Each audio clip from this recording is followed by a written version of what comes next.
وقت بہت ہوا جا رہا ہے، میں چاہتا ہوں کہ آپ کو ایک مرتبہ پھر میدان خطابت کے اندر لے کر کے چلوں، کیونکہ الحمدللہ آج ہماری اس اجلاس کو روشن اور تابناک بنانے کے لیے ایسی ایسی روشن ہستیاں جلوہ افروز ہیں جن کی زیارت عبادت ہے، جن کے فرمودات و ارشادات خیر و فلاح اور برکت و سعادت ہے، جن کا راستہ راہ سنت ہے، جن کا مقصد صرف اور صرف دین خداوندی کی خدمت ہے۔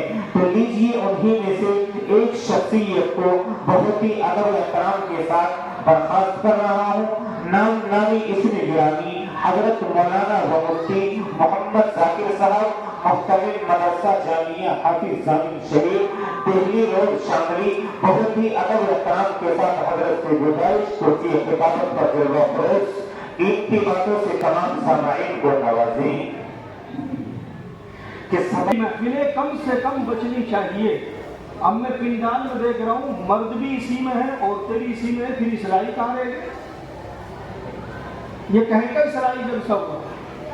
جب عورتیں بھی اسی پنڈال میں ہیں، مرد بھی اسی پنڈال میں ہے، کوئی انتظام نہیں ہے، نہ پردے کا، نہ آنے کا، نہ جانے کا۔ عورتوں کے لیے چھت کے اوپر کوئی انتظام کرتے، میرے خیال میں کر رکھا ہے مدرسے والوں نے تو، لیکن سامنے بیٹھی بھی۔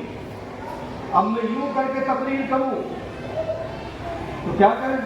بہت سارے فقیر قسم کے جن کے دلوں کے اندر شرارت ہوتی ہے، تو تمہیں پتہ ہی ہے کہ نگاہوں کا معاملہ،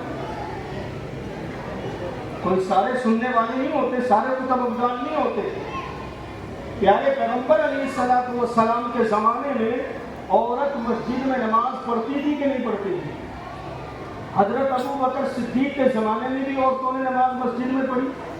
عمر فاروق رضی اللہ تعالیٰ عنہ کے زمانے میں عورتوں کو مسجد میں جماعت کے ساتھ نماز پڑھنے سے منع کر دیا گیا۔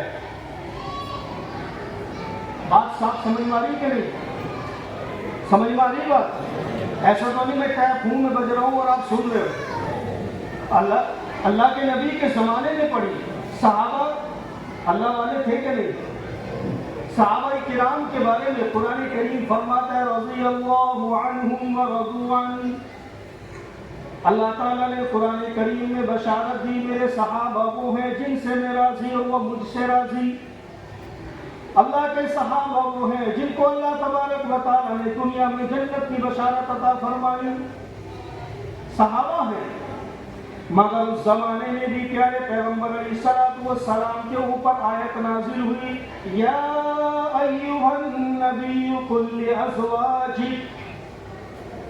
میری ماں اور بہنوں آپ بھی سنو، دین کے محتاج آپ دو، ویسے کم کر دو آواز، تم تھوڑی سی کر دو، جب کوئی اور بیٹھے گا جب زیادہ کر دے۔ اللہ کے پیارے پیغمبر علیہ السلام پر آیت نازل ہوئی، یا ایھا النبی قل لازواجک۔ سنو میری بہنوں، میری ماں سنو، دین صرف مردوں کے لیے نہیں اترا، دین عورتوں کے لیے بھی نازل ہوا ہے۔ جتنی ذمہ داری مردوں کی ہے اتنی ہی ذمہ داری عورتوں کی بھی ہے۔ اب آپ اندازہ کرو زمانہ کون سا؟ سب نوجوان ادھر دھیان رکھے، زمانہ کون سا؟ اللہ کے نبی کا۔ اللہ کے نبی کے زمانے پہ پلنے والے کون؟ صحابہ، ابو بکر، عمر، عثمان، علی، جعفر طیار، طلحہ، زبیر، اتنے بڑے بڑے صحابی۔ اور ادھر عورتیں کون؟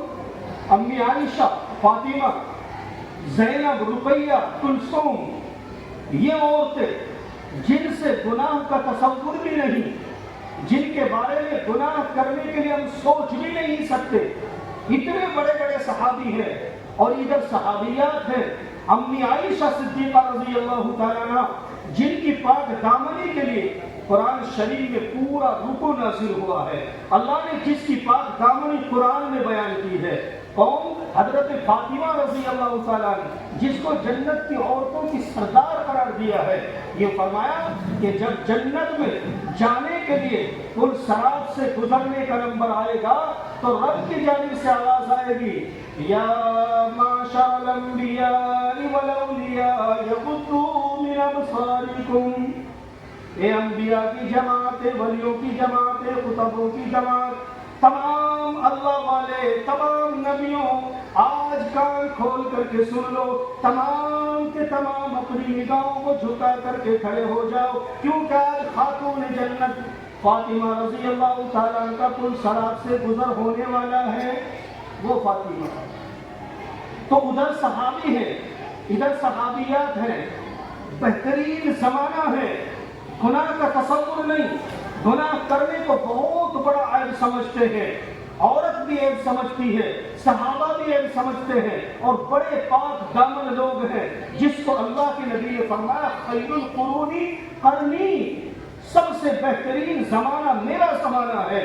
اس زمانے میں قرآن کی آیت نازل ہوئی، اس زمانے میں قرآن کی آیت نازل ہوئی، فرمایا یا ایھا النبی قل لازواجک وبناتک ونساء المؤمنین،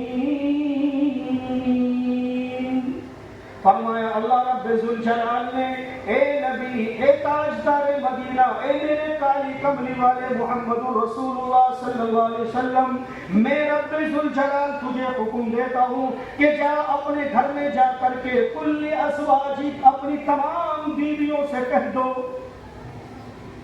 اپنی تمام بیویوں سے کہہ دو، وہ بناتک، اپنی بیٹیوں سے کہہ دو، وَنِسَاءِ الْمُؤْمِنِينَ، اور مسلمانوں کی تمام عورتوں سے کہہ دو، یُدْنِینَ عَلَیہِنَّ مِن جَلَابِیبِہِنَّ، کہ اپنے چہروں پر پردہ ڈال کے رکھا کریں، اپنے چہروں پر پردہ ڈال کے رکھا کرے۔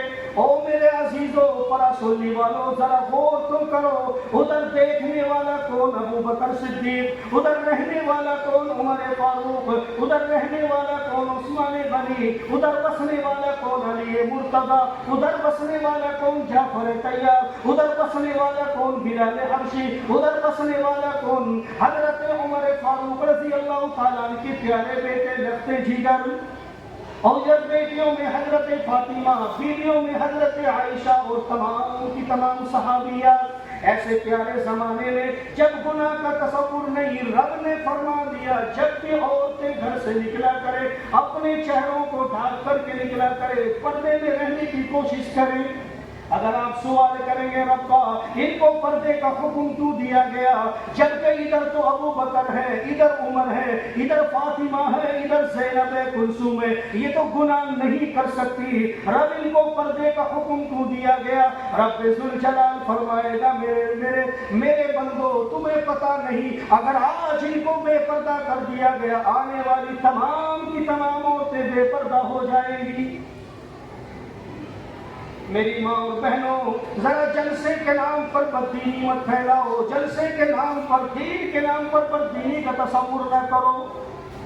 میرے بھائیوں، نوجوان بھائیوں، نوجوان دوستوں، میرے بزرگوں، اللہ کے واسطے اپنی عورتوں کی، اپنی بچیوں کی جہاں تک ہو سکے، جہاں تک ممکن ہو حفاظت کرنے کی کوشش کریں۔ اس لیے میں نے کہا کہ جلسہ کہیں پر ہوتا ہے؟ اصلاح معاشرہ کے لیے، معاشرے میں پھیلنے والی برائیوں کو ختم کرنے کے لیے جلسہ منعقد کیا جاتا ہے، مگر ان جلسوں کے اندر اگر خرافات ہونے لگی تو پھر یاد رکھنا معاشرہ نہیں بچ پائے۔ ایک جلسے میں ہم گئے، وہاں مدرسے میں بچیاں پڑھتی تھی، بچیوں کا جلسہ تھا، بچیوں کا مدرسہ تھا، تو وہاں جوان بچیوں کو اسٹیج پر کھڑا کر دیا گیا، سامنے مرد بیٹھے ہوئے ہیں اور جوان بچیاں تقریر کر رہی تھیں۔ میرے عزیزوں، یہ دین کے نام پر بددینی، دین کے نام پر بددینی۔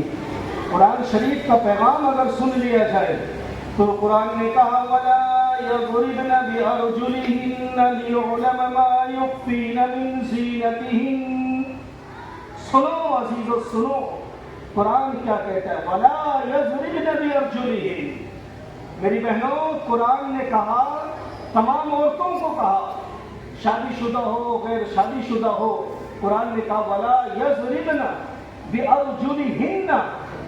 اللہ نے فرمایا اپنے پیروں کو زمین پر کیڑا مت مارو، عورتیں کیا پہنتی ہیں؟ پاجے پہنتے ہیں نا پیروں میں. تو اللہ نے فرمایا کہ اپنے پیروں کو زمین پر زور سے مت مارو، کہیں پائجیبوں کی جھنک کی وجہ سے جن کے دلوں کے اندر شرارت ہے وہ تمہاری طرف دیکھنے پر مجبور نہ ہو جائے. قرآن نے تو یہاں تک کہا کہ پیروں کو بھی زمین پر زور سے مت مارو. مگر عجیب حال ہے، عجیب حال ہے. ذرا سا شوہر نے زیور بنوا دیا، 1 تولے کا سونا چاندی بنوا دیا، بیوی کی محبت میں بیوی کے گلے میں ڈال دیا تو گلے میں ڈالے گی، اور اندر بدحسبی پیدا ہوگی کہ جب تک کسی کو نہ دکھا دوں تو مزہ نہیں آئے گا. تو کہیں سفر کرے گی، کہیں بیٹھی ہوئی ہوگی، گرمی ہے یا نہیں ہے تو ایسے کر کے کرے گی، والی گرمی بہت ہوگی تو یوں کر کے جب کرے گی تو وہ گلے کا دکھے گا. سامنے والی پوچھے گی کہاں سے بنوایا، کتنے کا بنوایا؟ کہ ہماری تیرے دیور میں بنوا دیا تھا. یہ مزاج بن چکا ہے. ذرا سا زیور گلے میں ڈالو تو جب تک وہ دکھائے گی نہیں، جب تک اس کی شہرت نہیں کرے گی، جب تک غیر محرموں کے سامنے پہن کر نہیں جائے گی، جب تک اس کو سکون ہی نہیں ملتا. میرا عزیزو، کڑوا سچ، میری ماں اور بہنوں، کڑوا سچ، لیکن پلہ گرے باندھ کر کے لے جانا. زینت اختیار کرو اپنے شوہروں کے سامنے، ثواب ہے. سن لو میری ماں اور بہنوں، اپنے زیورات پہنو، خوبصورت کپڑے پہنو، جو تمہیں میک اپ کرنا ہے کرو، لیکن صرف اپنے شوہر کے سامنے. شوہر کے سامنے میک اپ کرو، شوہر کے سامنے زینت اختیار کرو، شوہر کے سامنے زیورات پہنو، شوہر کے سامنے خوبصورت لباس پہنو. ثواب ہے، ثواب ہے. اور اگر یہ زینت باہر شادیوں میں جانے کے لیے، رشتہ داریوں میں جانے کے لیے اختیار کی جائے گی تو گناہ کے علاوہ کچھ بھی ملنے والا نہیں. کیوں؟ سنو کیوں. سجنا دھجنا، خوبصورت بننا کس لیے ہوتا ہے؟ آپ بتائیے کس لیے ہوتا ہے؟ تاکہ لوگ دیکھیں. جب کہیں آدمی جاتا ہے تو کلف ولف کے پہن کے جا کے نہیں، جوتے جراب ملی چلی کیسی کیسی جوتیاں چل رہی ہو گلی ملی، وہ پہن کے، جوتیاں پہن کے اور کلف کا لباس پہن کر کے جاتا ہے رشتہ داریوں میں، باراتوں میں. کیوں؟ تاکہ لوگ دیکھیں کہ کتنا خوبصورت لباس پہنے ہوئے. تو لوگوں کو دکھانے کے لیے زینت ہوتی ہے نا. تو عورت کس کو دکھانے کے لیے پہن رہی ہے؟ جس کو دکھانا تھا وہاں تو سری بسی، اور جس کو نہیں دکھانا تھا وہاں بن سنور کر کے جا رہی ہے. اور کسی کی توجہ نہیں اس چیز کی طرف، کسی کی توجہ نہیں. میری ماں، میری بہن، آج سے عہد کر لے کہ جب تیرا شوہر تیرے پاس آئے گا، تیرا شوہر گھر میں ہوگا، زینت اختیار کر. تیرے پاس زیور ہے پہن، تیرے پاس خوشبو ہے لگا، تیرے پاس بہترین لباس ہے پہن. اپنے شوہر کے سامنے خوبصورت بن کر کے بیٹھ، تاکہ تیرا شوہر تیری طرف دیکھ سکے اور کسی کی طرف اس کی آنکھ بھی نہ اٹھ سکے. ثواب ہوگا. شوہر پاک دامن رہے گا، تو بھی پاک دامن رہے گی. لیکن عجیب حال تو یہ ہو گیا کہ شوہر کے سامنے سڑی موسی بدبو، پھٹے پرانے بدبودار کپڑے وہ پہن کر کے آتی ہے، اور شادی بیاہ میں پورا میک اپ کر کر کے جاتی ہے. برات گھروں میں جا کر کے دیکھو کیا برا حال ہے. وہ ڈیجیٹل خوبصورتی کر کے جاتی ہے، جب پسینہ چلتا ہے نا وہ ساری اتر جاتی ہے. ایسا نہیں ہوتا؟ ہاں، کالی کلوٹی اور اس پر لگا کے جائے گی کریم پاؤڈر، لگتی ہے کہ ہاں گوری چٹی ہے. اب ادھر گرمیوں کا موسم ہے، پنڈال میں پسینہ آیا، وہ پسینہ یہاں کو چلا، اندر سے عیب کھل گیا. کیسی تھی؟ نہیں کھلا، کھل جاتا ہے دیکھنے. تو میری ماں اور بہنوں، آپ سے کہہ رہا ہوں میں کہ کوئی بھی ہو، کسی کے سامنے میک اپ کر کے جانے کی شریعت میں کوئی گنجائش نہیں. تو جب شریعت یہاں تک منع کرتی ہے تو پھر دینی محفلوں میں مطلب ہی کیا ہے؟ مرد اور عورت کے اختلاف. کیوں ایک جگہ میں جب سے میں گیا تھا، یہاں تو تھوڑا سا فاصلہ بھی رہے گا، تھوڑا سا رہے گا، ویسے تو زیادہ نہیں ہے، 20-30 آدمی ہونا چاہیے، انشاءاللہ مل جائیں گے ایک دوسرے سے. تھوڑا سا ایک جگہ پہ گیا جلسے میں، وہاں مل کے بیٹھے، یوں مرد بیٹھے اور یوں مسجد کے برآمدے میں عورتیں بیٹھے، وہ دین سننے کے لیے آئی، بدین۔ تو خیر یہ دو باتیں جو بہت اہم اور ضروری تھی جو میں بیان کرنا چاہتا تھا وہ میں نے آپ کو بتا دی ہے۔ مائک کا استعمال اتنا کرو جتنا اس کا استعمال کا حق ہے، تاکہ سننے والوں کی سمجھ میں بات آ جائے کہ کہنے والا کیا کہنا چاہتا ہے۔ دوسرے، عورتوں کو جلسوں میں وہاں تک بلاؤ جہاں تک گنجائش ہے، نہیں تو اس کا اچھا طریقہ یہ ہے کہ آپ لوگ یہاں سنو اور گھروں پہ جا کر اپنی عورتوں کو بتاؤ اور بتا دو۔ جلسوں سے بھی حالات اب نہیں بدلے گے، آج مستقل گھروں کے اندر تعلیم چاہیے، مستقل تعلیم چاہیے۔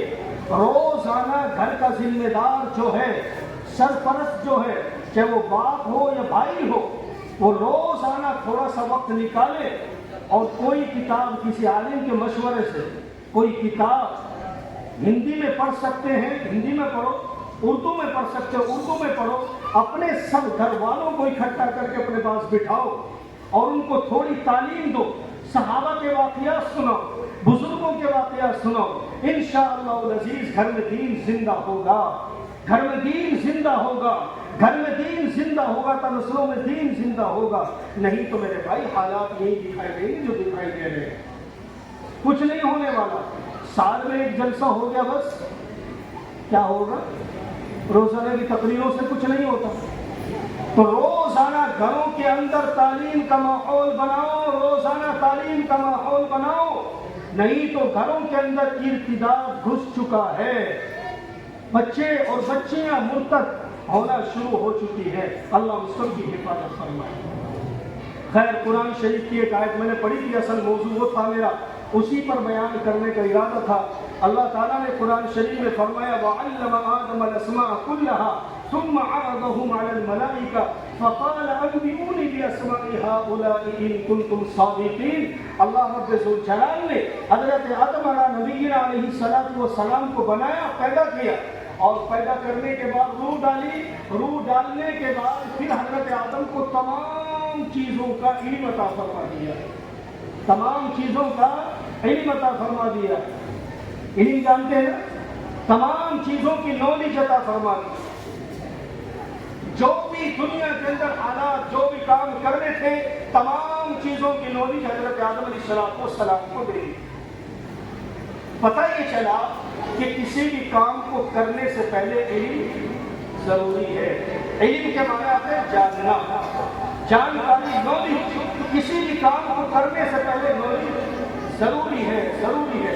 آپ پینٹر ہیں، پینٹ کا کام کرنا چاہتے ہیں تو پہلے سیکھنا پڑے گا کہ نہیں سیکھنا پڑے گا؟ یا گاڑی کے آگے پینٹ شروع کر دو۔ موٹر سائیکل کی مستری ہے تو پہلے سیکھنا پڑے گا کہ نہیں سیکھنا پڑے گا؟ چنائی ہے، مستری ہے، راج مستری ہے تو پہلے سیکھنا پڑے گا کہ نہیں؟ ہر چیز کی نالج ضروری ہے۔ اسی طرح مذہب اسلام پر چلنے کے لیے مذہب اسلام کی نالج ضروری ہے۔ اب اس بات سے، اس واقعے سے میں آپ کو کیا ثابت کرنا چاہتا ہوں، کیا بتانا چاہتا ہوں، وہ آپ سن لیجیے۔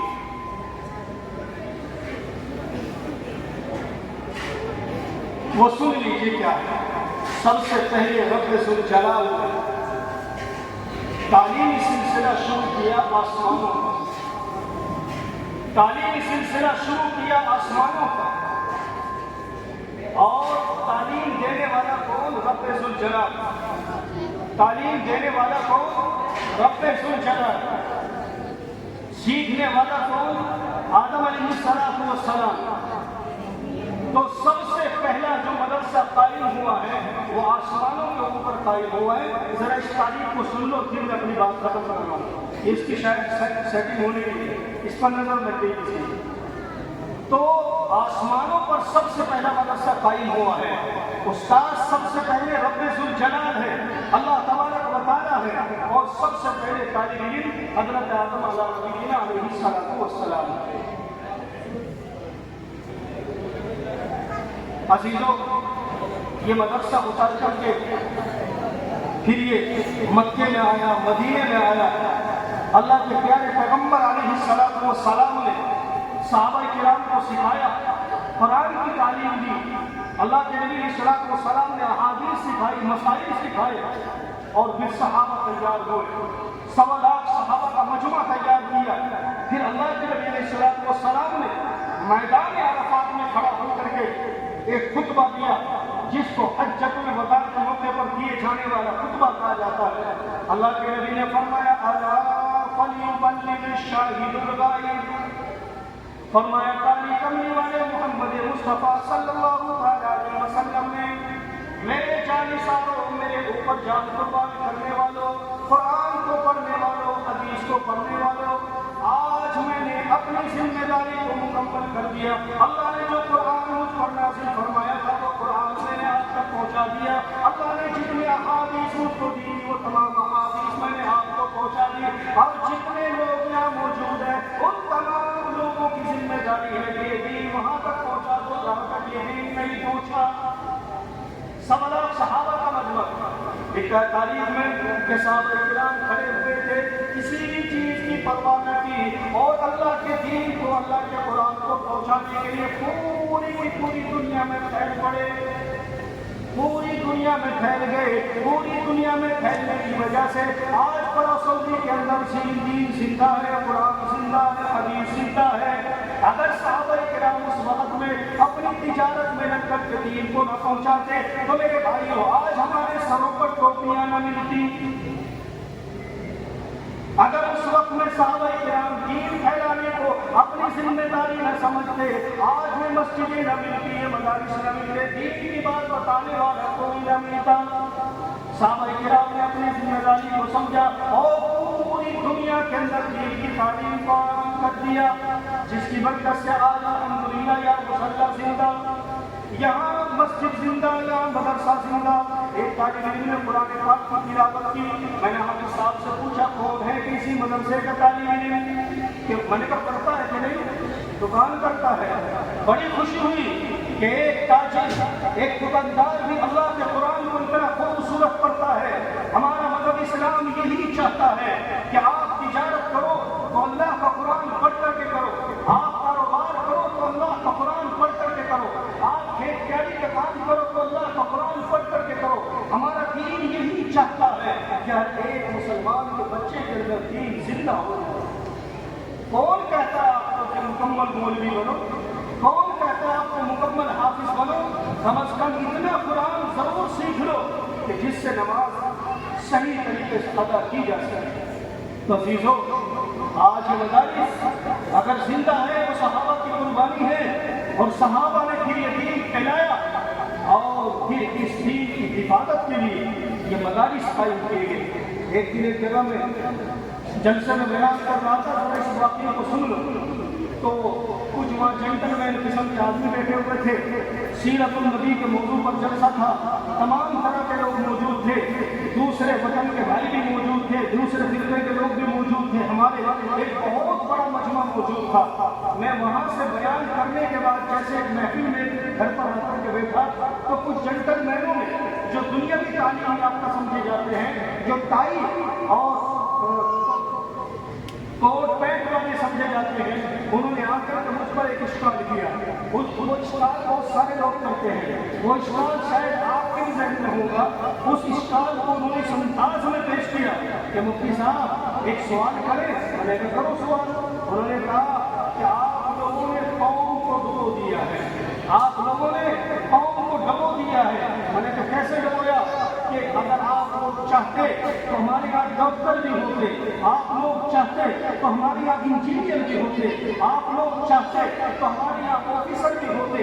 آپ نے تو صرف مدرسوں پر توجہ دی ہے، آپ نے صرف مکتبوں پر توجہ دی ہے، آپ نے اسکولوں پر توجہ نہ دی۔ اگر آپ چاہتے تو ہماری نسل نو کو بہت سی پہلے خواب دیتے۔ میں نے کہا تسلی سے بیٹھ جاؤ، آپ کا اشکال اپنی جگہ پر حق ہے۔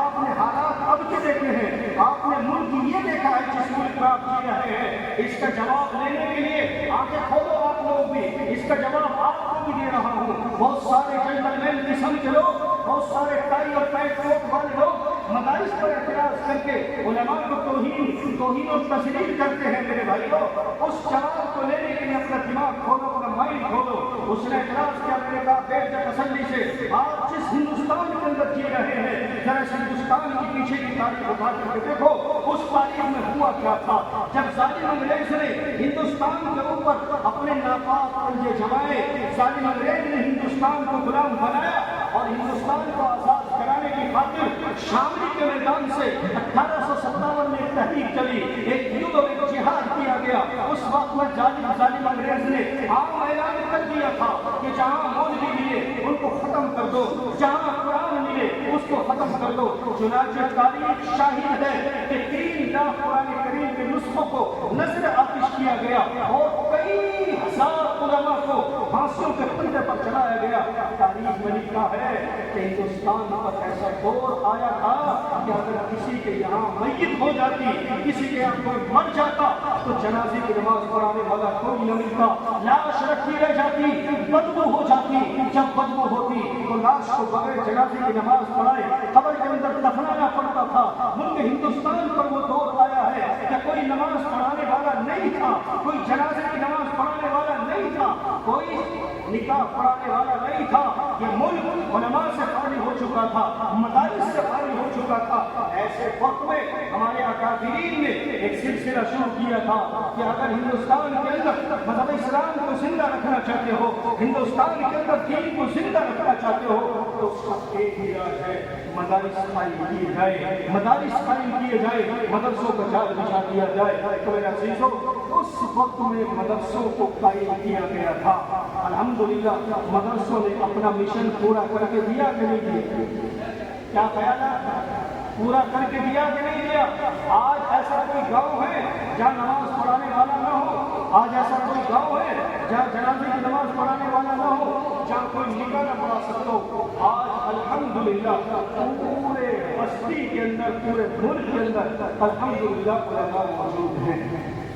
اگر آپ کو یہ دیکھنا ہے کہ مدارس پر ہی توجہ کیوں دی تو پہلا پرانا ہندوستان دیکھو۔ اب اس دور میں ضرورت پیش آئی ہے، اب سنو دھیان سے ادھر، اس دور میں ضرورت پیش آئی ہے کہ اب ہمیں اپنے اسکول بھی قائم کرنے چاہیے۔ کیوں؟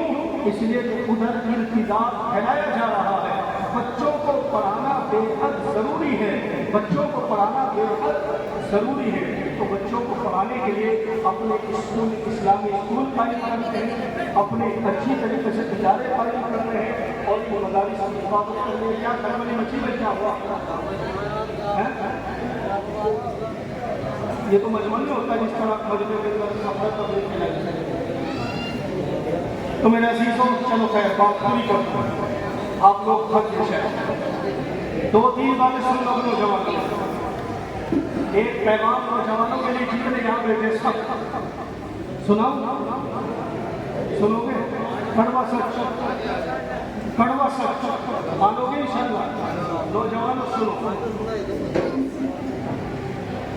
ایک بزرگ نے واقعہ لکھا